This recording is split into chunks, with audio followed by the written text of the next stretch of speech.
Hello बच्चों, मैं हूं आपकी हिंदी मैम। हिंदी सीखने और सिखाने की प्रक्रिया में आज हम लोग कक्षा 2 की पाठ्य पुस्तक सारंगी से पाठ 5 जो एक कहानी है थाथू और मैं। सबसे पहले तो यह जानना जरूरी है कि यहाँ मैं कौन है। इस चित्र में देख रहे हो एक छोटी सी प्यारी सी बच्ची है जो अपने दादाजी के साथ खेल रही है। वही लड़की अपने बारे में बातें कर रही है और वही लड़की है यहाँ मैं। अब आप सोच रहे होंगे कि थाथू कौन है, तो चलिए हम लोग कहानी पढ़ते हैं। मैं अपने दादाजी के साथ रहती हूँ। उन्हें मैं थाथा कहती हूँ, लेकिन जब उन पर बहुत प्यार आता है तो मैं उन्हें थाथू बुलाती हूँ। तो थाथू कौन है?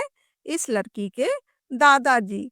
ये प्यारी सी लड़की अपने दादाजी के साथ रहती है। आप लोग भी अपने दादाजी को हो सकता है प्यार से दादू बुलाते होंगे।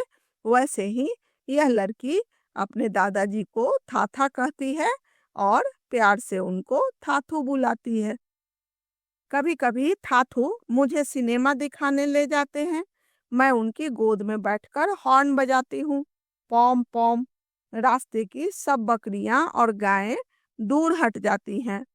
जब इसके दादाजी इसको सिनेमा या फिल्म दिखाने ले जाते हैं तो यह अपने दादाजी की गोद में बैठकर गाड़ी का हॉर्न बजाती है और गाड़ी का हॉर्न पॉम पॉम की आवाज सुनकर रास्ते से सभी बकरियां और गायें दूर हट जाती है। आप लोग ने सुना ही होगा, दादाजी की मोटर चले पॉम पॉम पॉम। ये सब देखने में इसको बहुत मजा आता है। इस चित्र में भी आप देख रहे हो कि हॉर्न की आवाज सुनकर सभी बकरियां और गायें सामने से दूर हट गई हैं। थाथू, क्यों ना हम चांद पर चलें?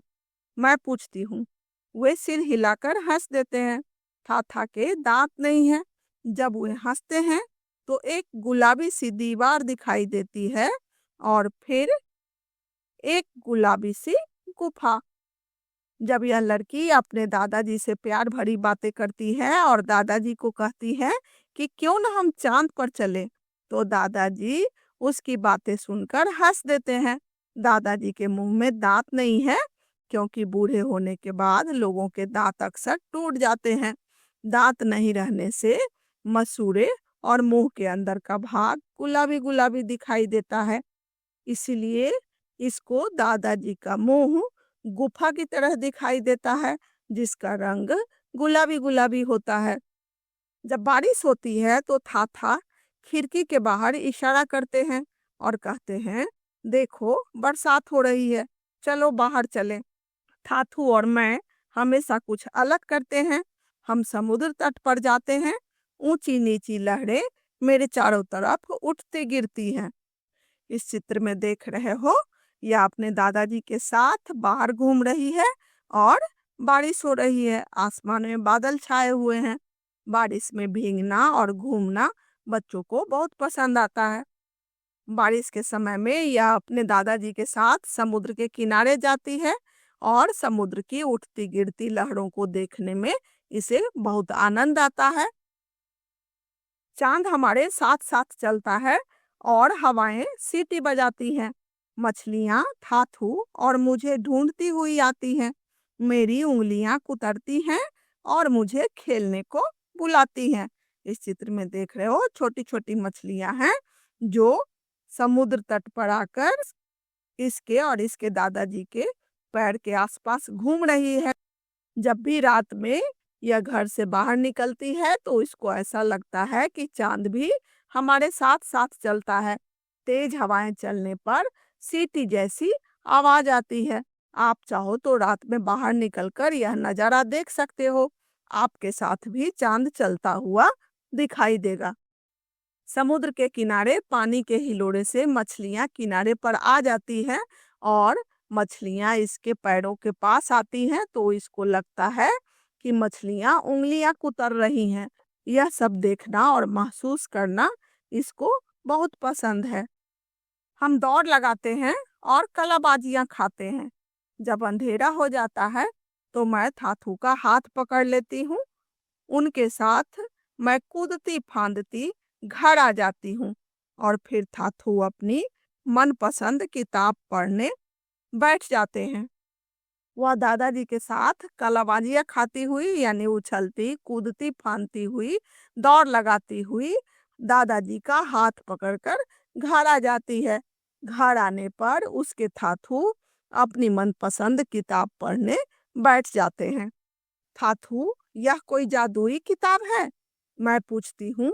थाथू मुस्कुराते हैं। क्या मैं भी जादूगर बनूंगी? मैं फिर पूछती हूँ। आपकी तरह? वे कहते हैं, अब सो जाओ।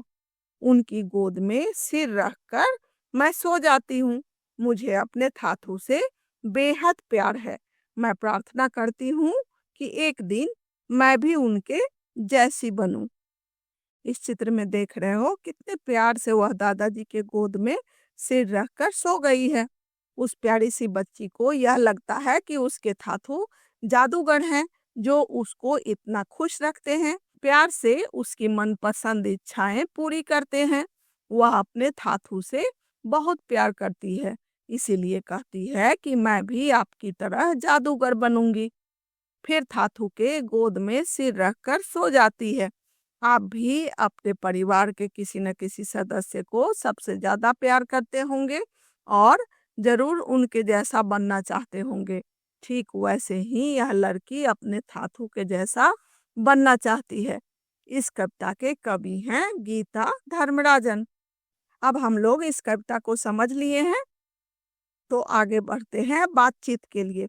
इस कहानी के आधार पर कुछ प्रश्न बनाइए और अपने मित्रों से पूछिए। तो आप अपने मित्रों से क्या क्या पूछना चाहोगे, यह तो आपको सोचना है। कुछ प्रश्न जैसे, तुम अपने परिवार में किसको सबसे ज्यादा प्यार करते हो? कौन तुमको सबसे अधिक प्यार करता है? तुम किसके साथ बाहर घूमना पसंद करते हो? तुम कहाँ जाना पसंद करते हो? तुम्हारी मनपसंद जगह कौन सी है? आप अपने मित्रों से इन सब सवालों को पूछ सकते हो। शब्दों का खेल। पहला है, सही जगह पर चंद्रबिंदु लगाकर अपनी कॉपी में लिखिए। सबसे पहले यह समझो कि चंद्रबिंदु क्या होता है। किसी वर्ण या मात्रा के ऊपर चांद जैसी आकृति में बिंदु होना चंद्रबिंदु है। का ऊंची नीची लहरें मेरे चारों तरफ उठती गिरती हैं। तो ऊंची नहीं होता है, ऊ में जब चंद्र बिंदु लगेगा तो क्या हो जाएगा? ऊंची। ऊंची नीची लहरें मेरे चारों तरफ उठती गिरती हैं। खा है, थाथू, क्यों न हम चांद पर चलें? चांद नहीं होता है, चांद होता है। एक चंद्र बिंदु लगने से उच्चारण में कितना अंतर आ जाता है आप महसूस कर सकते हो। थाथू, क्यों न हम चांद पर चलें? मेरी उंगलियां कुतरती हैं। यहाँ उंगलियां नहीं होगा, उंगलियां होता है। या में आ की मात्रा पर चंद्र बिंदु लगाने से यह उंगलियां बन जाता है। उनके साथ मैं कूदती फादती घर आ जाती हूँ। तो फादती नहीं होता है, फांदती होता है। तो आपने देखा चंद्र बिंदु लगाने से उच्चारण में कितना अंतर आ जाता है। दूसरा है, नीचे दिए गए शब्द उलट पलट हो गए हैं। शब्दों को सही क्रम में लगाकर वाक्य अपनी कॉपी में लिखिए। क है, साथ के रहती हूँ मैं दादाजी। ये तो कोई वाक्य नहीं हुआ। इसका सही वाक्य क्या होगा? मैं दादाजी के साथ रहती हूँ। खा है, तट समुद्र जाते हम पर हैं। इसका सही वाक्य होगा, हम समुद्र तट पर जाते हैं। गा है थाथू मुस्कुराते। तो इसका सही वाक्य होगा, थाथू मुस्कुराते हैं। घा है, हूं मैं कहती था उन्हें। इसका सही वाक्य होगा, मैं उन्हें था कहती हूँ। अब है, झटपट कहिए। जब किसी वाक्य में एक ही वर्ण बार बार आते हैं तो उस वाक्य को बोलने में अक्सर गड़बड़ी हो जाती है। यहाँ देखो, दो वाक्य है।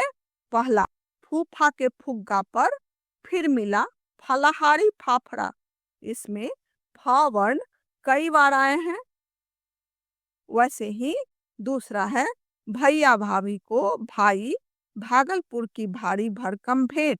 इसमें भाव वर्ण कई बार आए हैं, तो इस तरह के वाक्य जल्दी जल्दी बोलने में दिक्कत होती है। यदि आप बार बार बोल लेते हो तो आप हो जाओगे जीनियस। तो बच्चों, यह कहानी थाथू और मैं से हमें क्या सीख मिलती है कि हमें अपने परिवार के सदस्यों के साथ मिलजुल कर रहना चाहिए, उन्हें प्यार करना चाहिए, उनका ध्यान रखना चाहिए। यदि आपको यह कहानी समझ में आया हो तो आप मेरे चैनल को सब्सक्राइब कीजिएगा, ताकि आपको प्रत्येक पाठ का ऐसे ही विश्लेषण मिले और प्रश्नों के उत्तर मिले। ठीक है? और कोई भी दिक्कत हो तो आप कमेंट सेक्शन में लिखकर पूछ सकते हो। तब तक के लिए बाय।